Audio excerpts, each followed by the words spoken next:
Em João 21, do 15 ao 17, nós temos um episódio muito bonito que fala da recuperação de Pedro, podemos dizer assim, do resgate que Jesus faz em relação a Pedro.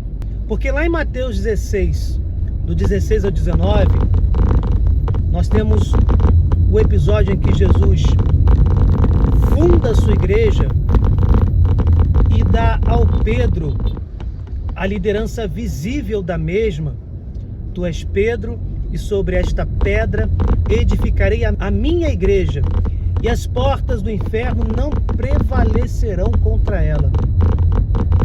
Alguns irmãos protestantes dizem que não, Jesus não estava falando nada demais, Jesus estava se referindo à igreja local, Jesus estava apontando para uma pedra, o que não está descrito nesta passagem.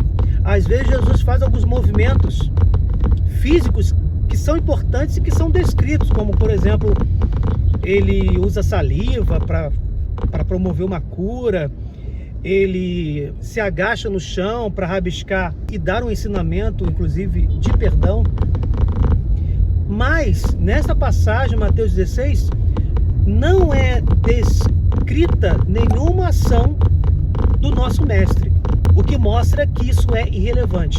Mesmo assim, nós temos João 1,42, onde Jesus olha para Simão fixamente. Aí houve a descrição de um movimento específico de Jesus. Jesus olha fixamente para Pedro e diz: tu és Cefas, que significa tu és pedra. O que, ligando com Mateus 16, do 16 ao 19, faz todo sentido. Ele é a pedra fundamento, onde será edificada a igreja de Cristo. Pedro é a pedra fundamental e Jesus Cristo é a pedra angular. São pedras diferentes. A pedra angular fica no topo das construções, enquanto que a pedra fundamento fica nos alicerces. E lá na carta dos Hebreus já diz que os apóstolos e profetas são fundamentos da igreja. Tudo se encaixa. Pedro e os apóstolos estão no alicerce da igreja, e a cabeça da igreja, como está em Colossenses, a pedra angular, que é o próprio Jesus, está no topo dessa igreja. É a cabeça dessa igreja, que é o corpo místico. Tudo se encaixa.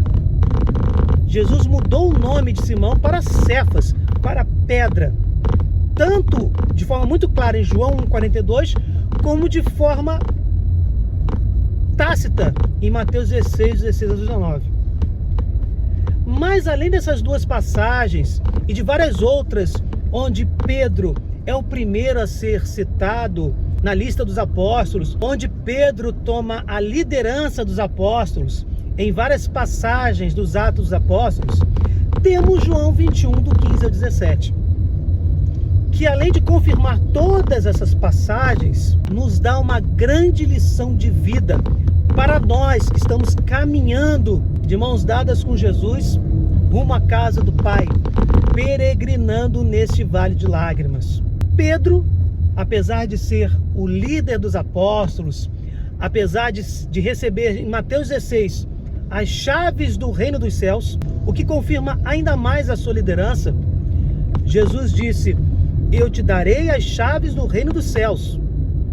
O que ligares na terra será ligado nos céus, o que desligares na terra será desligado nos céus. Apesar disso tudo, Pedro nega Jesus 3 vezes por ocasião da prisão de Jesus, da sua paixão, de todo aquele sofrimento até a cruz.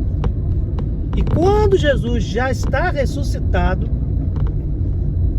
como falei no início do vídeo, Jesus resgata Pedro, completamente glorioso. Nosso Senhor Jesus Cristo pergunta a Pedro: tu me amas? E Pedro diz que sim. E Jesus diz: apacenta as minhas ovelhas. E uma segunda vez, Jesus repete a pergunta: Pedro, tu me amas?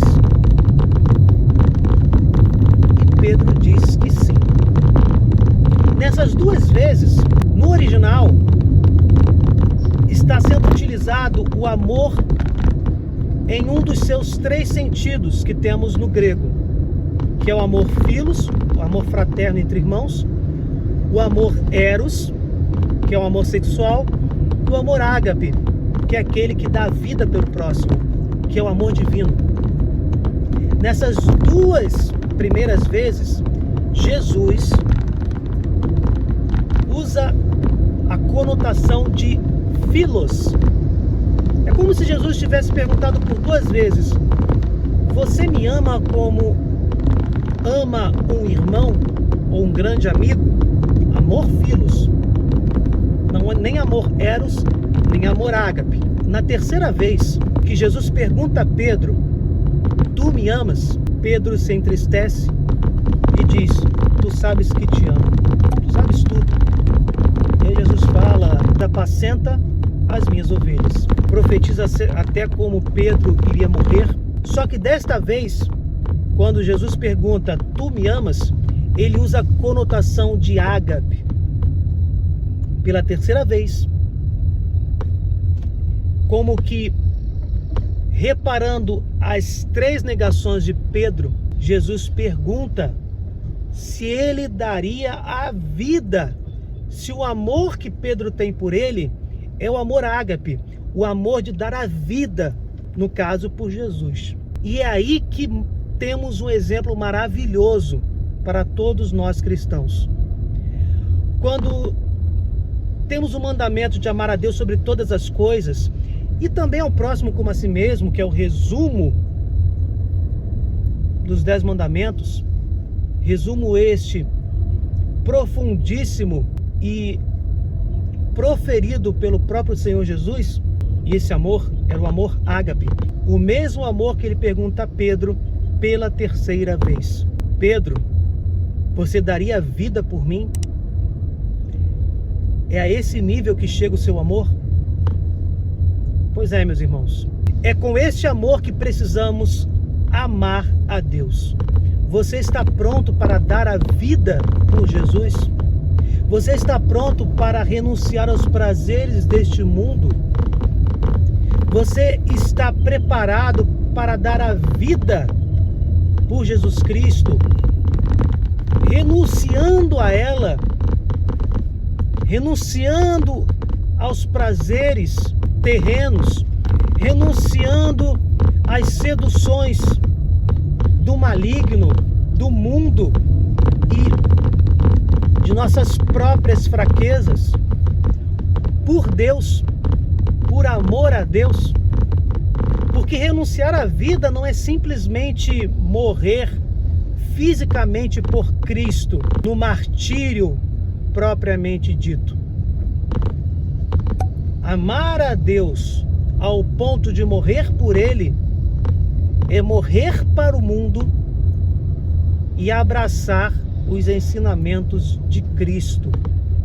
Amar verdadeiramente é renunciar a todos os prazeres temporários que os pecados podem nos proporcionar, para abraçarmos cabalmente, totalmente, sem reservas, o próprio Deus. É nos voltarmos para Deus e desejarmos ardentemente uma comunhão plena e eterna com a Santíssima Trindade. Meus irmãos, reflitamos sobre esta importante exortação. Nós amamos a Deus a ponto de renunciarmos a nossa vida por Ele? Foi isso que Pedro fez, e é isso que todo cristão deve fazer. Bem, gente, se vocês gostaram, deixem o seu like, compartilhem, cliquem no sininho, se inscrevam no canal. Fiquem com Deus, desculpem qualquer coisa e até o próximo vídeo.